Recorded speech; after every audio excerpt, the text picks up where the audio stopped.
It's coming out of that briefing now. Some really interesting updates. We've heard discussion on SAA from the Public Enterprises Minister Pravin Gordhan giving us the very latest. Also, we've heard from Andre de Ruyter of Eskom and from Transnet Portia Derby. So let's just go through the main points with Lindsay Dentglinger, reporter in Parliament, who's been covering that. Good evening to you, Lindsay, and thank you so much for joining us. It's really interesting what the Minister said about SAA.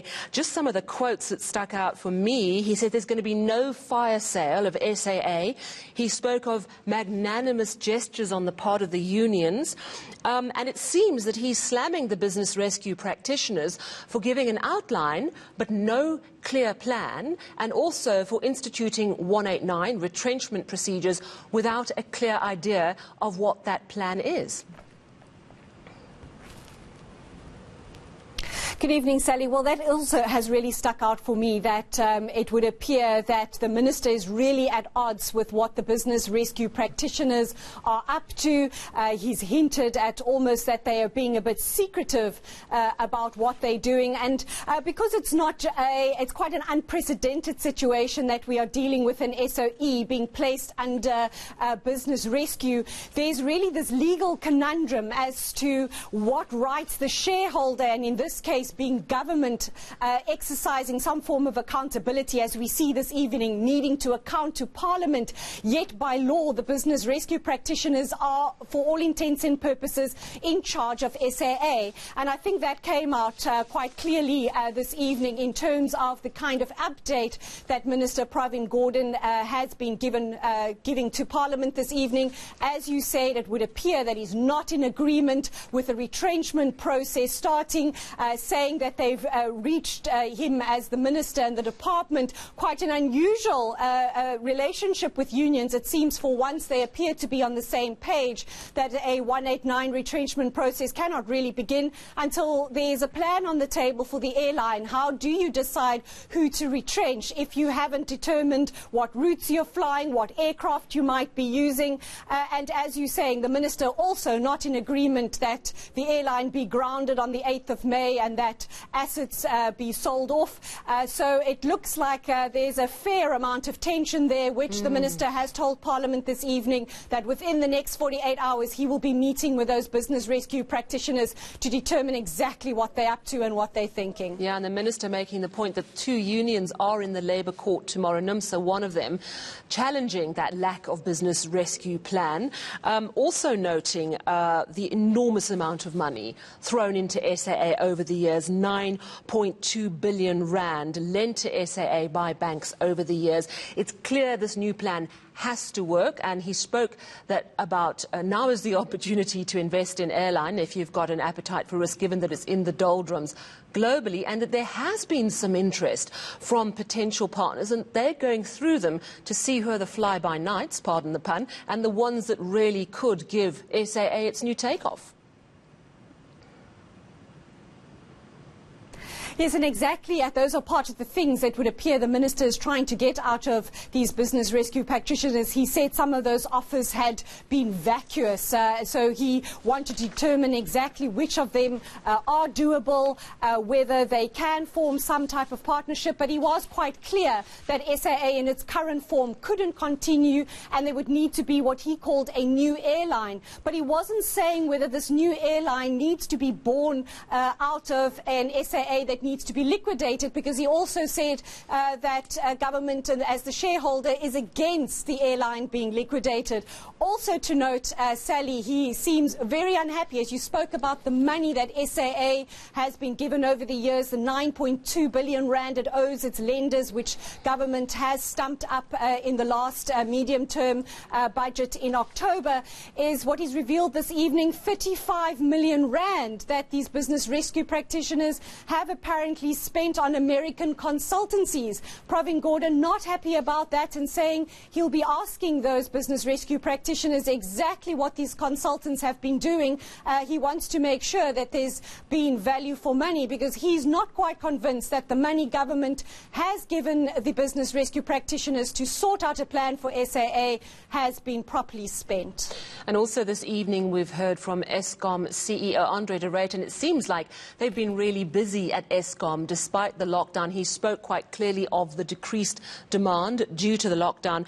2.5 billion rand sales losses in April because people just don't need electricity when the mines are shut, when the smelters are shut. So that's really been quite a knock for the power utility, but also stressing the point that quite a lot of maintenance has been done and that the risk of load shedding is right down there. Did you get a positive sense from what Andre de Ruyter had to say as well? Were there some worrying points for you?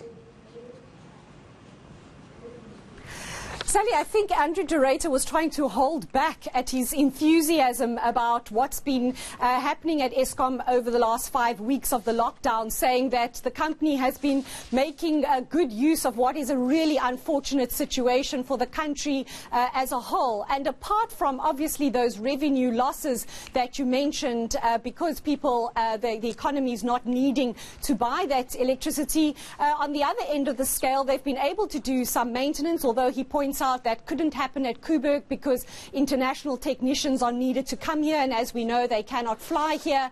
Also 60 engineers, retired engineers, volunteering their services to Eskom without a salary to help get Eskom going, so that is positive. And yes, as you point out, they've been able to do a lot of work getting Kusile and Medupi working, doing what needs to be done there to get those two power stations on stream. And he said that load shedding could be reduced from some 31 days to around only 3 days because they've been able to do this work. And also that real steps have been taken to unbundle Eskom.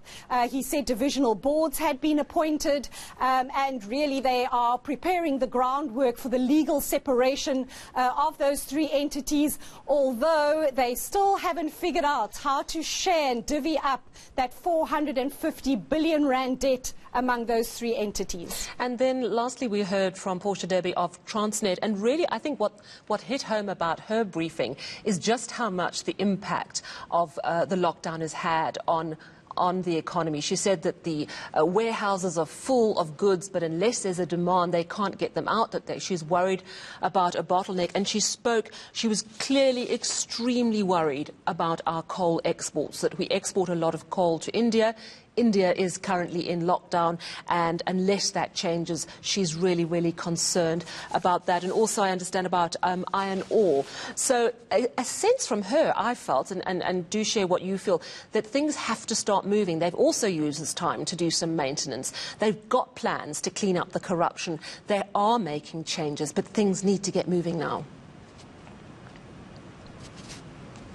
Yeah, so Sally, Portia Derby's really taken charge of these of Transnet at a time where just before the lockdown. But I should point out that overall Transnet is for all the corruption and state capture that's happened there over the years. Generally, when the Minister of Public Enterprises makes these presentations to Parliament, gives an update of the state of SOEs, Transnet, the balance sheet looks far better than other SOEs. But as you've pointed out, Portia Derby very worried that if the economy doesn't get moving, how does she get her storage emptied, all those containers in the port? And because, as she pointed out, we're not quite sure that once we move and ease the lockdown, in what pattern that will take. Will it be a linear progression?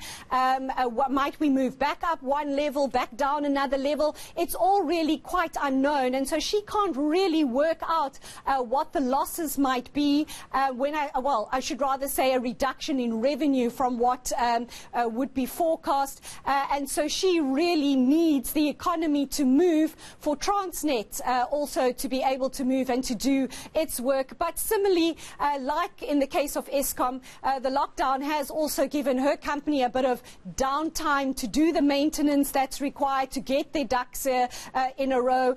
So a little bit of a bit of both sides of the coin really. Stands to lose revenue if the economy doesn't get moving soon, but also given some downtime to get their house in order. Absolutely. Thank you so much. That's Lindsay Dentglinger coming to us from Cape Town.